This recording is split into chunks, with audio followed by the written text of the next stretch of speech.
After the past 2 days of looking at recursive formulas, now I want to bring up explicit formulas. Here in the first month of a new startup's operation, the company has only 4 employees. Each month, the CEO hires more employees to keep up with the growing business. By the second month, there are 7 employees. By the third month, there are 10 employees. They give you that in the problem. The CEO keeps hiring according to plan. How do the number of employees grow from month to month? So from here to here, 3 were added. Here to here, 3 were added. So add 3. All right. I didn't realize it says complete the table, so we could do that by adding 3. I almost made a mistake. This is only going up 1 month again, so you're going to add 3. From 4 to 6, that's 2 months, so we're going to add 3 2 times, or add 6. That'll give us 19. And then from 6 to 11, that's 5 times that you have to add 3.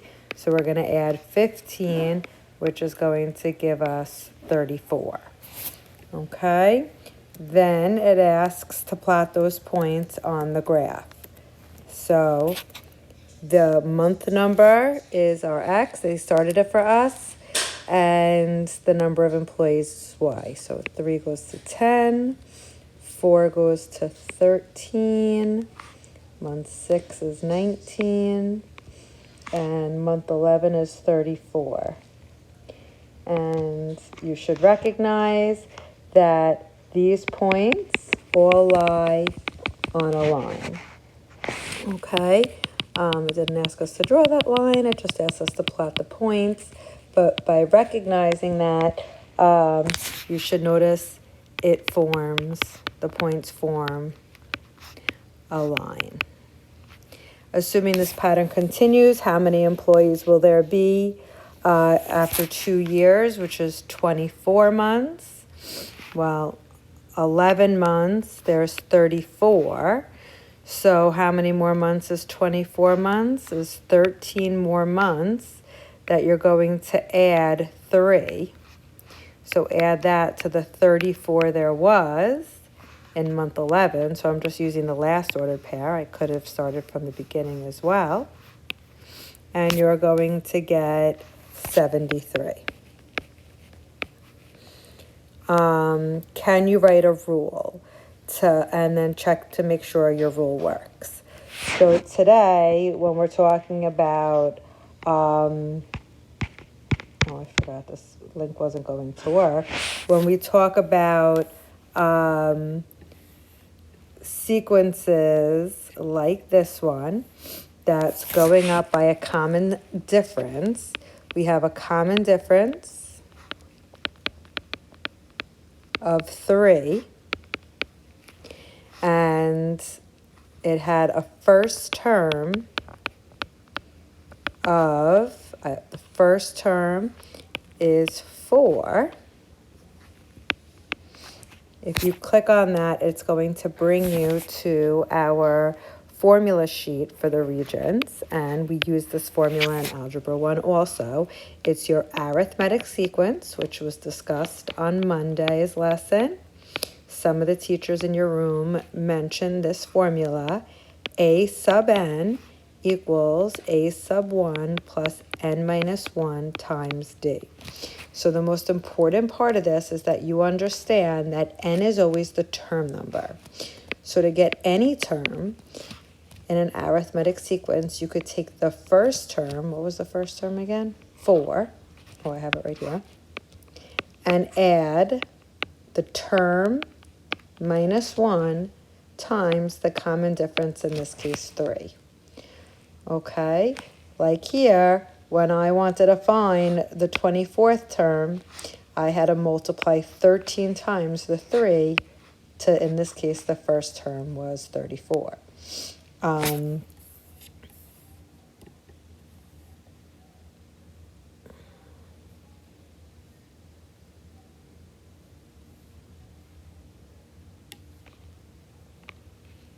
let's take a look at another example. The new startup is thriving. More and more customers are trying out the products, leading to increased sales. The company made $20,000 in revenue their first month, and then it increases 3% each month. So if it's growing by 3% each month, how am I going to get how much money the next month gets? If it's increasing, it's going to give you 1 plus the rate. In this case, 1 plus the 0.03. So our multiplier is going to be 1.03. When I multiply 20,000 by 1.03, I'm going to get 20,600.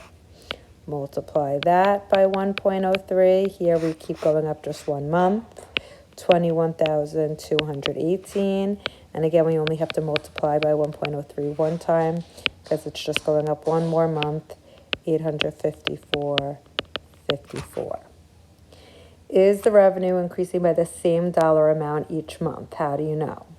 Well, if you subtract to get the difference between month 2 and month 1, 20,600 minus 20,000, you'll get 600.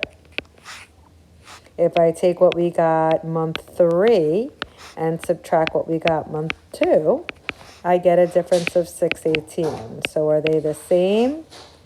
Not equal, so no. Write a recursive rule. Okay, so recursive is what you were working on. Recursive rule is going to have 2 lines. The first term is 20,000.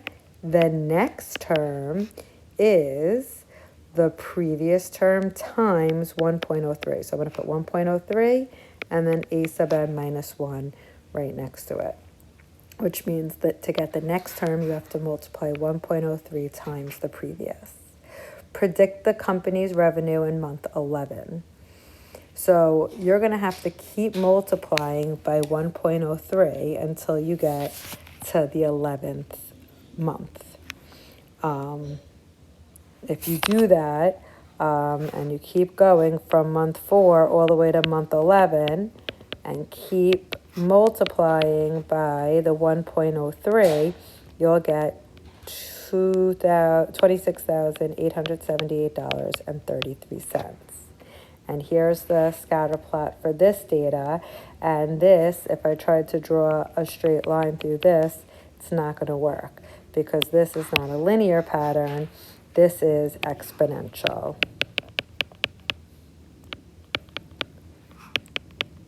Okay, so when we have a geometric sequence that's being increased by a factor that we keep multiplying, that's going to result in an exponential function. When we have a pattern that's going up by a common difference, adding, that's going to give us a linear function, which is going to be an arithmetic sequence.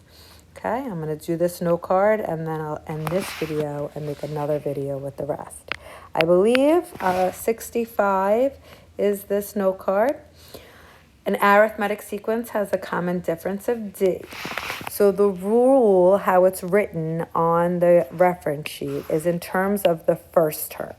So term 1 is going to be what you need to plug in, and then you're going to multiply it by the common difference one less time than the term number. But you could also always write it in terms of the 0th term. The 0th term is your output when the input's 0. So that's your y-intercept as opposed to your first term. This is your 0th term, the term before it. So here, when you do the common difference times n, now you don't have to subtract 1 from the term number. That's your slope, is the same thing as your common difference. So this will be similar to your y equals mx plus b term, your y equals mx plus b formula. N is always the term number. Okay, so to make this make sense, I'm going to do this 2 ways. I'm going to use the formula from the sheet, and I'm going to use the formula from using, if you want to use slope y-intercept. So if I want to do this, it's an arithmetic sequence. So I know this is my first term. This is a sub 1. the common difference, instead of doing 2 minus negative 16, I could do any term minus the term before it. So why not take 20 minus 2? That's easier. Our common difference is 18. So a sub n equals a sub 1. I'm just copying the formula from above. And then I'm going to plug in a sub n equals the first term plus the common difference, in this case 18, times n minus 1. So sometimes that 18 is at the end. That's actually how it is on the formula sheet. That's why I did it like that before. But the 18 could go in front also. Now to find the 97th term, that's the 97th term is negative 16 plus 18. You're not going to add 18 97 times. To go from the first term to the 97th term, you actually only have to multiply one less time than that, 96 times. And if you put that into your calculator, negative 16 plus 18 times 97 minus 1 is 1712. Another way to do it, I could just distribute this 18 and simplify, and then it'll be in y equals mx plus b form. Or if you recognize that everything's going up by 18 here, this is your a sub 1, your a sub 0 would be the term before it. So if I subtract the 18 instead of adding, I'd get negative 34. And therefore, a sub n would be equal to the 0th term, negative 34, plus the common difference 18 times n, not times n minus 1. And if you plug in 97 to this one,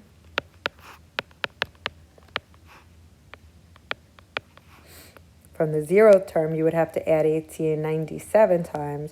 You'll get the 1712 also. So for short answer, you always have the choice of doing it either way. Multiple choice, you have to recognize either in terms of the 0th term or the first term. Now, if it's a geometric sequence, you're multiplying, same thing. The formula on the reference sheet is in terms of the first term.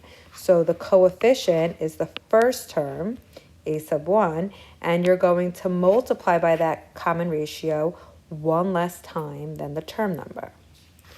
If you are using a sub 0, which is your initial amount, or your y-intercept, then you're going to multiply by the ratio n times. So I'll do this one two ways as well. First, I'll use the a sub n. Well, before I write the formula, let's write out. The first term, in this case, is 4. The common ratio, what do you have to multiply to get from 4 to negative 20? If you don't realize, take any term and divide it by the term before it, and you'll recognize it as negative 5. So if I'm going to use this formula here, so I'm not going to recopy it, I would say that a sub n, that n is the term number, is always going to be equal to the first term, in this case is 4, times the common ratio of negative 5, one less time than the term number. So when they want the 8th term, that means n is equal to 8. A sub 8, there it's just a subscript. It's not anything more than that. I'm going to multiply 4 by negative 5, not 8 times, but 7 times, one less than the term number. And that would give you negative 312,500. You could just put that in the calculator. Or if I went back one to get the a sub 0 term before it, well, going this way, you're multiplying by negative 5. So I'll divide by negative 5 to get the term before it. It's going to be negative 4 over 5. So another formula that will generate the same sequence would be that a sub n is equal to negative 4/5 times that negative 5, but n times, not one less. So if you're starting at the 0th term, you have to multiply one more time the common ratio. So let's make our note card number 65, and then you could start